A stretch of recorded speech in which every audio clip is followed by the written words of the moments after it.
This morning I'm just speaking to Stefano and Jenny Mariotti, who have been missionaries in Budrio in Italy since 2014, from a small church plant there in Budrio. So Stefano and Jenny, thank you very much for joining me this morning, and thanks for giving us some of your time. So Stefano and Jenny, tell us a little bit about yourself and how you came to the Lord. Well, for myself, as Italian, I have quite unusual history because I'm the third generation of Christians in my family, which is very unusual in Italy. So the first Christian in my family was my great-grandmother. During the Second World War, she became a Christian, and then she evangelized my father. And through that, I grew up in a Christian family. So even my knowledge of Roman Catholicism has always been second-handed. And so it's a privilege to serve in Italy in that way. But also, yeah, I realize I'm quite unusual as Italian. So I'm English, I'm from the Midlands. I grew up in a village just outside of Coventry. My parents are Christian, so I had the privilege of growing up in a Christian family. So I heard the gospel from a very young age, and I became a Christian when I was about 10. I gradually grew up in the church, and I heard a lot about mission. So yeah. The Lord really put mission on my heart from a young age. And how did you meet each other? How did you come together? Well, I started on my training, theological training in the UK with what was the EMF school at that time, and then I was encouraged to do further studies also from my home church in Italy. So then I ended up in what is now Union School of Theology in Brentirion, and there is where I met Jenny, that she was studying there too for training for mission. Lovely, thank you. So tell us a little bit about Italy, and maybe the attitude and the culture. How would most Italians respond to the gospel? What would their main attitudes would be? Well, one of the key features to understand Italy is that it's a very long nation. So really from north to south, a bit like in the UK, but there are massive cultural differences. So, for example, southern Italians would be immediately very open, very warm, and looking very interested. We could say often is on a superficial level. Whereas northern Italian are really harder to reach out. I would say there are very many similar characteristics with the UK. So, for example, northern Italy is a bit more well-off. People tend to think about success, making money, having a good job, a good house. And so it's a harder ground to hit. But then once a relationship is established, it's really meant and it's deep.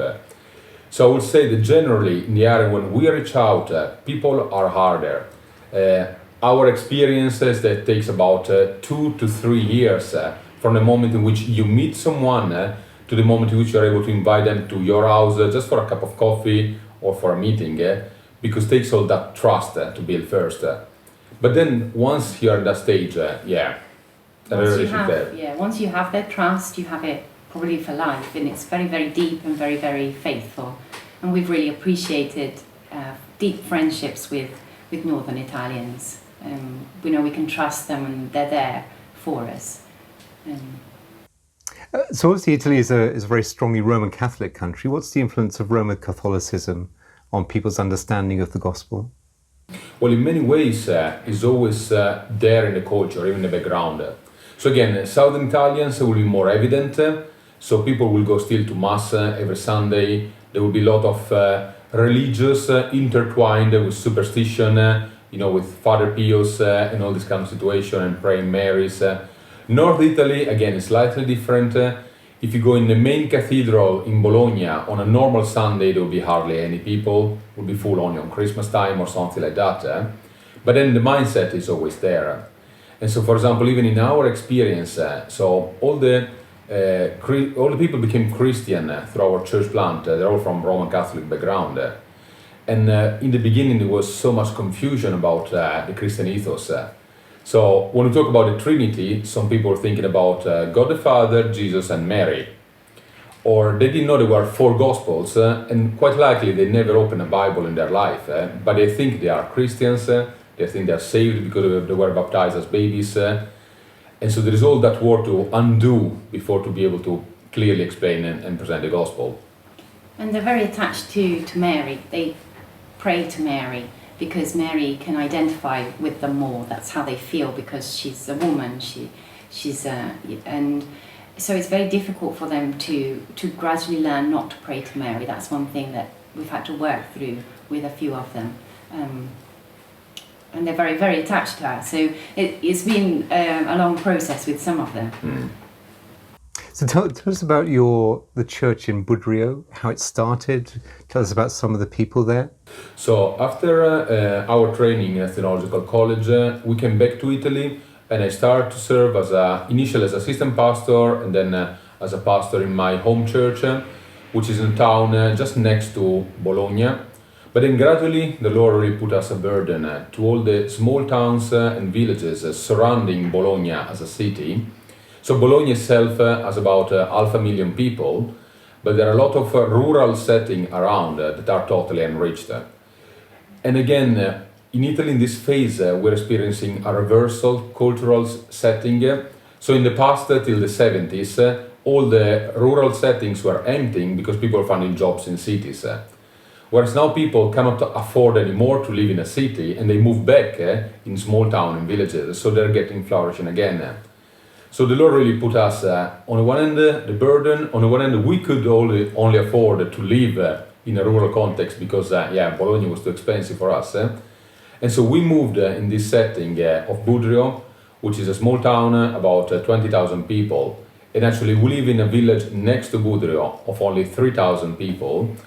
And we reckon we are the first ever Christian family. And something we decided to still do strategically as a church is to use as much as possible meeting places around the town. So for example, once a month we do a Christianity Explored in a local cafe, or we do our kids after school clubs in the main library. So basically we are a very small church. As Jenny said, we are about 25-30, including every age, kids to 8-year-olds. But the main core group is about 15 adults.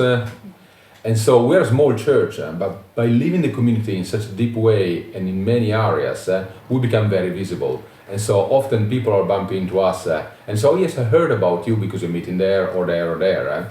And that has been a way in which the Lord really blessed to be in the community, to be known. And then occasionally we have some people entering in the building, like happened even recently now during COVID. Yes. Recently you had a baptismal service, I believe. Maybe tell us briefly about the service. Were there people in your fellowship who were being baptized at that service? Just recently we were able to start again our public meetings, and then the town hall gave us the gym of the primary school in Budrio where we could meet. And just one day while we're doing all the cleaning, all the sanification has to be done before the service on a Saturday, I was really thinking, okay, we need to think how to do baptisms before maybe a new lockdown will come again. And then just in front of the gym, there is the swimming pool, the public swimming pool of Budrio. And so I just thought to walk across, ask the manager if we like the idea of having a church celebrating open air baptisms there. He was really interested. He said, oh yes, I'll talk about it with my boss, but then why not? And then in really the space of less than a month, we had to be quick and ready to do the baptism before, again, all the season ended. But it was a beautiful day. The Lord really blessed us. And also we decided to do in partnership with my previous church, Saint Lazzaro, so for a total of 6 baptisms. So there were 3 from Saint Lazzaro and 3 from Budrio that got baptized. So maybe just finally, could you tell us a few things that we could pray for, the supporters in the UK could pray for you in your work in Budrio? For the church in this moment, we have all the uncertainty still about the coronavirus. So at the moment for the summer, we were able to use the gym of a school, but now with the school year restarting, we'll not be allowed anymore to use that. And so at the moment, from October, we don't yet know if we'll have a room where to meet, or anything can change. So we're paying a bit the price of not having our own building. And so it's possible we have to go back on Zoom. So I will appreciate prayers for that, because we had 3 people just recently start to join our church because we're meeting publicly. And so I'll be really reluctant to go back online. So I would say that is a main prayer point for the church. Another prayer point is obviously we have young believers, more mature believers, believers that grew up in people that became Christians young and they grew up in Christian homes. We've got people that become Christians in their 50s, with non-Christian husbands, partners. And so one of the challenges that we face is keeping these people together, keeping them united. And it's one thing that takes a lot of Stefano's time is that keeping people united in the church. So yes, if you could pray for unity and for love amongst our members.